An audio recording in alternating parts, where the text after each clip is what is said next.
I'm Eric Anderson. Tonight on KPBS Evening Edition, a possible victory for open government advocates. And FBI agents descend on a home in La Jolla. They say it's one of several sites for a violent international gambling ring. Also tonight, how safe are San Diego taxis? We'll have the latest in an ongoing investigation. I'm Amitha Sharma. Here we go again. Real estate experts say we're heading into another housing bubble. Will it be any different from last time? Balboa Park's blowout Centennial celebration is 18 months out, but big plans are in the works to make it an international event. And San Diego veterans gather at the convention center for a big job fair. One industry says they're looking to hire thousands. KPBS Evening Edition starts now.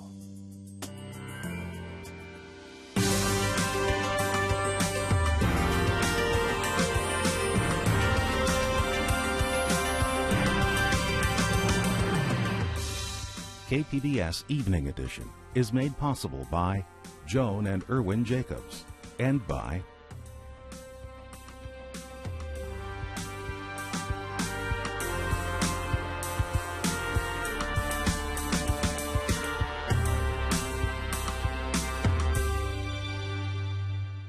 Good evening. Thanks for joining us. Dwayne Brown is off tonight. State lawmakers are backing off a controversial plan to change the rules about public access to government records. A rider to the state budget would have eliminated a deadline to respond to public records requests. It was supposed to be a cost-saving measure. The state reimburses local governments for the costs of fulfilling those records requests, but advocates for open government and media outlets, including KPBS, oppose the plan. They say it would make government data virtually inaccessible. Tomorrow, the State Assembly will vote on a new bill maintaining the state's open records law. The Senate would also have to approve it. The FBI raided a home in La Jolla this morning, investigating what they say is a violent gambling ring operating in San Diego, Los Angeles, and Peru. One man was arrested in the La Jolla house. Agents say that Amir Makayev was a bookie for macho sports and internet and telephone gambling business.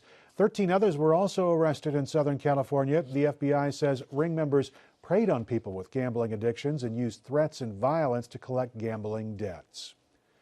Criminal charges have been filed against the owner of a gun used in the shooting death of a 10-year-old Scripps Ranch boy. San Diego police say the boy and a 9-year-old girl were apparently playing with the loaded, unlocked gun, and he was accidentally shot. The shooting happened on June 4th. The gun's owner, Todd Francis, turned himself in last night and is free on bail. He's charged with involuntary manslaughter, child endangerment, and criminal storage of a firearm. San Diego Hospice is gone, but its creators are still waiting to be paid. And now the federal government has filed the biggest claim yet, $112 million. The government says that's how much was shelled out in Medicare payments for patients who didn't meet the federal standard for hospice coverage, that is, having 6 months or less to live. The other remaining creditors say they're going to investigate how Medicare came up with that $112 million number. Citizens Commission has okayed some pay raises in Sacramento. Starting in December, Governor Jerry Brown will get a pay raise of nearly $9,000. That is up $174,000 a year. And state lawmakers will get nearly $5,000 a year more for a base pay of just over $95,000 a year. Most lawmakers also get another $30,000 a year in per diem payments. Today's vote by the Citizens Compensation Commission restores some of the salary cuts made during the recession. What's an associate's degree worth these days? The California community colleges have unveiled a new website to show you. Chancellor Bryce Harris showed it off today after touring the nursing program facilities at Grossmont College. The new Salary Surfer website tracks the earnings of graduates of nearly 200 popular community college programs. Alumni from nursing programs are earning a median salary of $78,000 within 5 years of graduating, and on average, those who complete an associate's degree double their previous income within 2 years of graduating. You'll see what a tremendous return on investment this is for the students that enroll in California's community colleges. You'll also see what a great ROI it is for the taxpayers who fund these institutions, and certainly a tremendous return on investment for the state of California. Now, we have a link to the Salary Surfer website and more information about how well our community colleges are doing, all at kpbs.org. San Diego city leaders are looking at prevailing wage rules for public works and maintenance projects. Contractors would have to pay a prevailing wage to their workers. Now, supporters of the plan say it would help workers. Opponents say that it would make projects more expensive and could slow down the clearing of a backlog of infrastructure projects. Apartment owners meeting in San Diego are reaching out to veterans looking for jobs today. The association says its members already employ 700,000 people around the country, and they want to hire thousands more. The booming apartment industry is one reason the association is holding a military job fair at the convention center. Quentin Pollard works with the Navy in San Diego. He was making contacts on behalf of military spouses. I'm a military spouse and a veteran, and I've moved 8 times in 12 years. So having to relocate from East Coast to West Coast and vice versa, that can be challenging for a lot of our spouses. Pollard says veterans and spouses face a lot of challenges while they're meeting this country's national defense mission. He says they also learn. They are resilient. They know how to adapt and overcome, and they're great problem solvers. So I think just being a part of the military family, even if you're a vet, active duty, or a military spouse, you have that built in yourself, and so you're more productive, and you're more of an asset to any company that wants to hire you. 15,000 veterans transition out of the service in San Diego County each year. That's about half the number across California. Maurice Wilson works with the National Veterans Transition Services. He accepted a donation from the Apartment Association, and the money will be used for workshops. For us, it's not about helping an individual get a job. It's about helping people find their next life and changing lives and helping individuals and their families successfully reintegrate back in and become productive citizens with meaningful careers. Now, Wilson says the group helps about 600 vets a year here locally, and they'd like to work with 3,000 to 4,000. The country's top mortgage servicers are getting a needs improvement in a new progress report on last year's national mortgage settlement. The man in charge of independently monitoring the new mortgage rules says homeowners are having to wait too long for reviews of loan modifications, and that's putting them at risk of more problems. The report says banks need to do a better job of giving customers a single point of contact and keeping them informed throughout the complicated process. Now, you may have heard that the housing crisis is over in San Diego, but not so fast. Some economists are now warning that another housing bubble may be forming. Amitha Sharma is in for Peggy Pico tonight. She looks into what happens when housing prices climb too high, too fast. Home prices are surging across San Diego County, up 24% over last year. The question now is, are we witnessing a powerful housing recovery, or are we entering another bubble reminiscent of the early 2000s? Joining me to lend some of their insight are Eric Bruwald, president of the National University System Institute for Policy Research, and Alan Jin, associate professor of economics at the University of San Diego. Eric, let's start with you. Home prices are up more than 20% from last year. Have the incomes of prospective buyers kept up with the increase in the cost of these homes? Yes, and we're at about where sort of the upper bounds of where we are in a normal San Diego housing market when we look at the ratio between household incomes and the median house prices. Right around, usually we're right 4.5. Right now we're at 5 times, and that's about the upper bounds of what a sustainable, unbubblicious housing market can sustain in San Diego County. Alan, right now in San Diego, we're seeing multiple bids on a single home, and that's driving up home prices. That reminds me so much of the early 2000s, the precursor to the housing crash. Are we in danger of creating another housing bubble? There has been a huge surge in prices, so there is a little bit of a worry, but we're still about 20% below where we were when prices hit their peak in 2005. 2006. So we have a long way to go to hit that. There are some strong fundamentals behind this market. Employment has been growing, interest rates are low, and there's been a short supply in terms of housing, and that drives prices upwards. But at the peak, a lot of people said that homes were overvalued. Are they overvalued now? I don't think they're overvalued now because of those fundamentals, but there is the potential for them to be so if prices keep rising at these rates. Eric, we hear a lot of conversation about investors and people who are just generally good savers offering all cash for a home. What effect is that having on the housing market? Sure. So right now, the best estimate that we have is about 30% of the buyers in the market right now are all cash buyers. And clearly, one of the things that does is that puts increased pressure upward on prices, and especially in a situation which we're in right now with fairly low inventory in the marketplace. And so that's one of the reasons why you've got, these offers, that you've got multiple offers and people coming in and paying cash right off the barrelhead. The house only sits on the market for 2-3 days and then is sold. And that's probably, again, having an upward pressure on prices right now in the current market dynamic. We expect, though, that prices are going to stabilize and that we're going to see a more sort of sustainable amount of inventory into the marketplace in the next 6 months. Alan, we're already starting to see interest rates inch up. Is that going to drive a lot of first-time buyers who maybe, don't have a lot of cash on them out of the market? It will squeeze some people out of the market, but even with interest rates inching up, we're still at relatively low rates. So I think it will not be enough to derail the market, but it will keep some people out of the market, which would be unfortunate. Yeah, and I think that's really true. I think that's sort of the danger sign, right? Which is, I think that we'll see over the next 6 to 12 months, we'll see affordability to go down. We'll see first-time buyers basically priced out and constrained into this marketplace. And then that, I think, is really the question mark of what happens. If you remember, what happened during the housing boom is that there was tremendous pressure and greed to lower lending standards and let people get in with adjustable rate mortgages, teaser rates, and what have you. And that really fueled this really rapid rise that occurred during 2005 to 2007. And in the end, the prices reached a point which couldn't be sustained.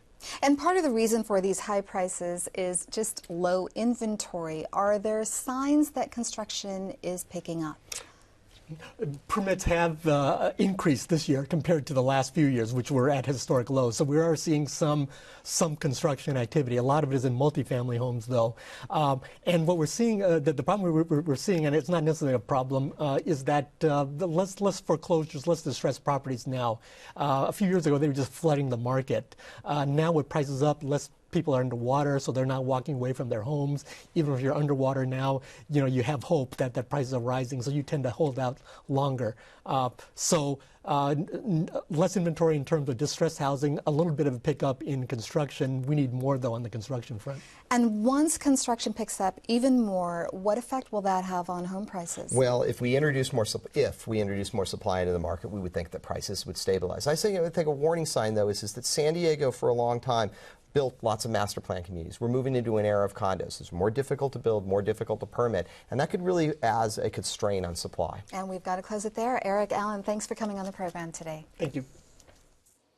It is news that Wall Street didn't want to hear. The Federal Reserve says it could start scaling back its bond buying program later this year and end it completely by the middle of next year. Now, the bond purchases have been a boon for the economy, keeping interest rates near those historic lows. Fed Chairman Ben Bernanke says if there is continued improvement in the economy, the purchases could be slowed down this year. The news rattled the financial markets a bit today. Here's a look at how the numbers shook out.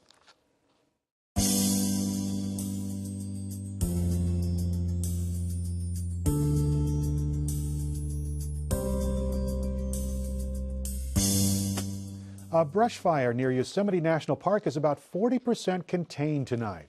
Hundreds of homes were evacuated at the height of the fire, which burned over 1,600 acres. Officials say an unattended campfire is to blame. And a fire in Arizona has burned nearly 8 square miles of the Prescott National Forest. Nearly 500 homes have been evacuated. And tonight, the Forest Service is saying it's having to spend more money to put those fires out and is getting less money for preventative measures like clearing brush and overgrown trees. The prevention program has already seen funding levels drop, and the Obama administration is proposing a deeper cut of 31%. A study last month called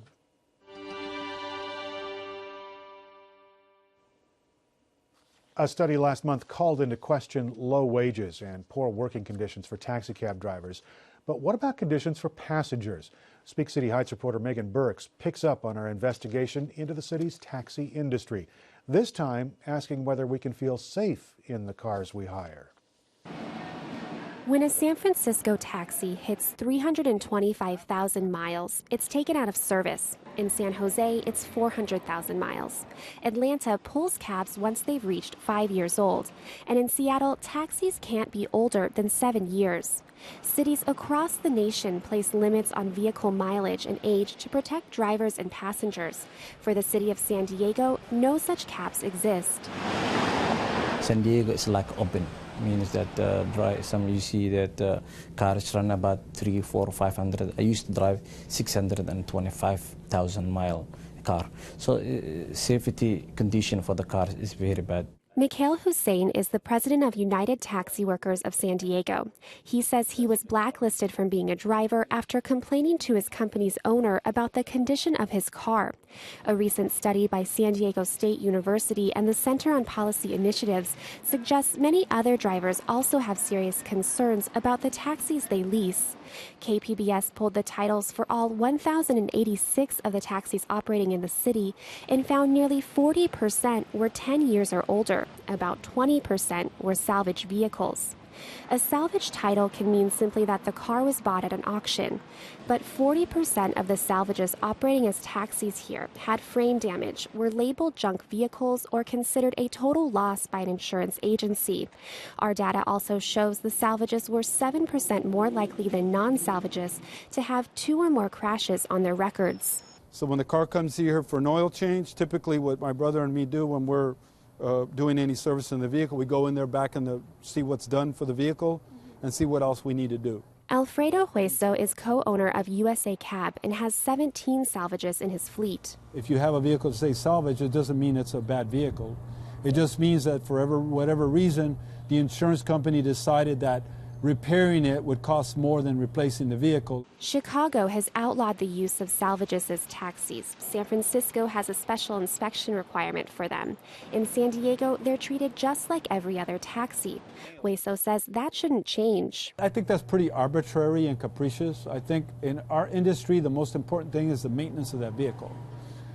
You can have a brand new vehicle, and if you completely ignore all the maintenance or don't keep it well, that vehicle will fall apart. USA Cab is one of 3 taxi companies with a comprehensive maintenance program and on-site mechanics.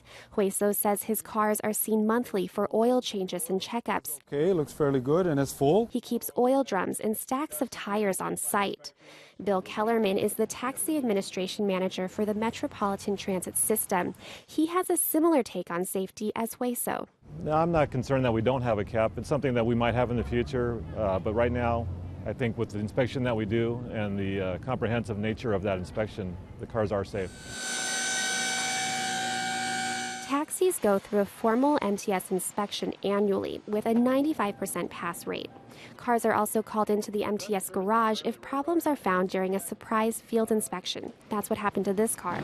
Start it up. Headlights. High beam. Right turn. Left turn. Four-way flashers. Kellerman says field inspectors find safety violations in 18% of the cars they check. He gives San Diego taxis high marks, but says there's a wide spectrum when it comes to cab owners and how they maintain their cars. The car in the MTS garage is owned by one of the smaller outfits in town. Its diagnosis? Right front ABS sensor wire is torn. Clean and repair all oil leaks and a crack in the body above the drive shaft. Megan Burks, KPBS News. The American Medical Association classified obesity as a disease this week, and the National Conference on Childhood Obesity started this morning in Long Beach. KPBS education reporter Kyla Calvert joins us from the News Center to talk about her coverage of one of San Diego County's school district's efforts to improve student health. Now, Kyla, you've been following the efforts at the Chula Vista Elementary School District to reduce student obesity since 2011. What prompted their efforts and what exactly have they done? Back in the fall of 2010, the school district surveyed students' height and weight, and they found that almost 40% were overweight or obese. At every grade level, students were heavier than national averages. So the district decided to rewrite its health and wellness policies. They changed the kinds of foods that were available during the school day. Parents are no longer allowed to bring in cupcakes for birthdays, and there are no more pizza parties as rewards. The schools were pushed to increase gym time and to do things like start before school running clubs. So 2 years later, have the efforts actually made a difference? Well, the district did a second height and weight survey this past fall, and when they released the results this spring, it showed a 3 percentage point drop in the rate of students who were overweight or obese. And my story today profiled one family that has made healthier eating and exercise a priority at home and seen their health improve as a result. And that story and all of the stories I've done about Chula Vista's anti-obesity efforts are on our website, kpbs.org. KPBS education reporter Kyla Calvert. Thanks, Kyla. I'm Jeffrey Brown. On the next news hour, charting the arrival in massive numbers of the 17-year cicadas. That's Wednesday on the PBS NewsHour.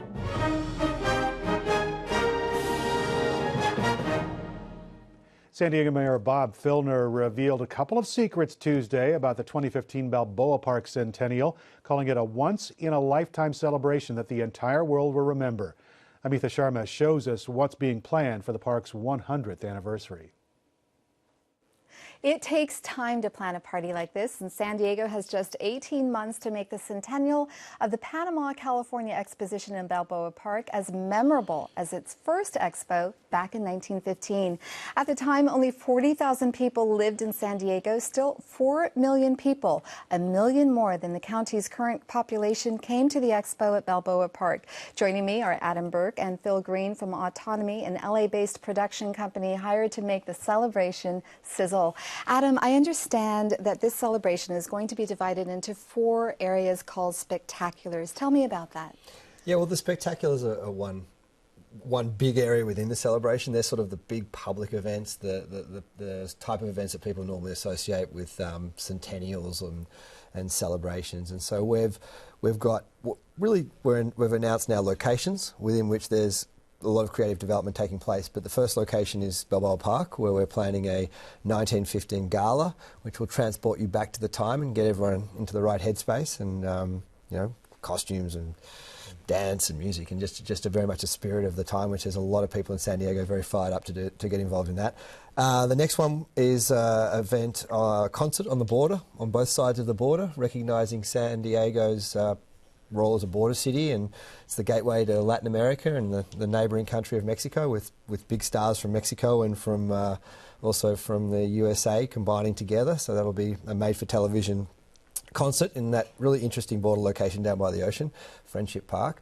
And then the third one is a water show, which will honour the Navy and the military and the Marines, and have a lot of spectacular elements on the water. And then the fourth one's a surprise. Okay. And Phil, how is this going to transform the park?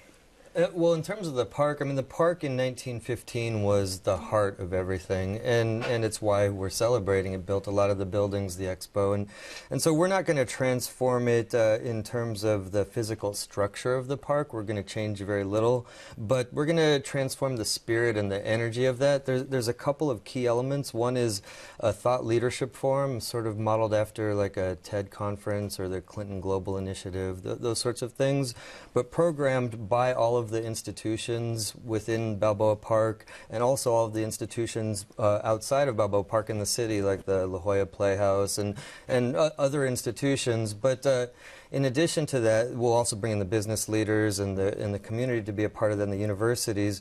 But the other element of that we're really excited about is we're transforming the Plaza de Panama into what we're calling Celebration Plaza, which is a rotating series of international festivals that will happen throughout the course of the year. So we'll have a major Dia de los Muertos event there, St. Patrick's Day, a whole series of them where a nation gets to showcase their very best for a couple of days. We're actually already working with the Japanese Friendship Garden on a pilot program with that. And how much is this going to cost? Yeah, it's a very good question. I mean, obviously it's a multi-million-dollar endeavour. So what we've been charged to do as producers is to come up with it's an interesting structure, because it's got public funding, which is more like seed funding at the moment, to get everything sort of off the ground and created and organised. Then you've got foundations, and also we're starting to get through the phase of working with private companies to bring them into the celebration, and there's many places for them to work within it. So it's obviously a multi-million-dollar celebration. How long is that piece of string is yet to be exactly determined, but the program is pretty scalable, so we're going to be able to deliver all the elements, and the more San Diego and the various constituents get behind it, then the bigger it's going to be. Phil, back in 1915, the expo drew 4 million people. How many people do you expect to attend this time around? We expect millions. Actually, San Diego State, the location right here, did a study, and they estimated, based on our programming, that we would fill at least 400,000 room nights. So we expect, particularly from the spectaculars, those are the things that sort of draw the world's attention to San Diego, that will draw a lot of visitors for those. But the idea is that there will be a sustained increase in programming at the park and around the city. It won't be the massive spikes that you might see for like a one-off event. The idea is to build it so that there's just a steady increase, and there will be millions. And do you expect a lot of international visitors? Absolutely. I mean, well, Celebration Plaza, the idea of having Plaza de Panama, a series of international celebrations, we were thinking when you travel, the best time to be in a country is when they're having their special day. So we don't want, these will be beautiful presentations in terms of the art and the culture and the traditions, but also to bring in the dignitaries from other countries and really try and get San Diego on the headline throughout the world as being a fantastic host. And we've got to close it there. Adam, Phil, thanks for coming on the program. Anyone who wants to know more can simply go on our website. Okay, great. Thank you. Thank you. Certainly something to look forward to. Much like the sun and the clouds, which are in our forecast, the coastal areas are going to see temperatures in the upper 60s and low 70s. For the inland valleys, it'll be in the upper 70s. Lots of sunshine up in the mountains, temperatures in the 70s and 80s. And once again, triple digits and sunshine for the desert areas. You can find tonight's stories and download the KPBS app all on our website, kpbs.org/evening edition. Thanks very much for joining us. Have a great evening.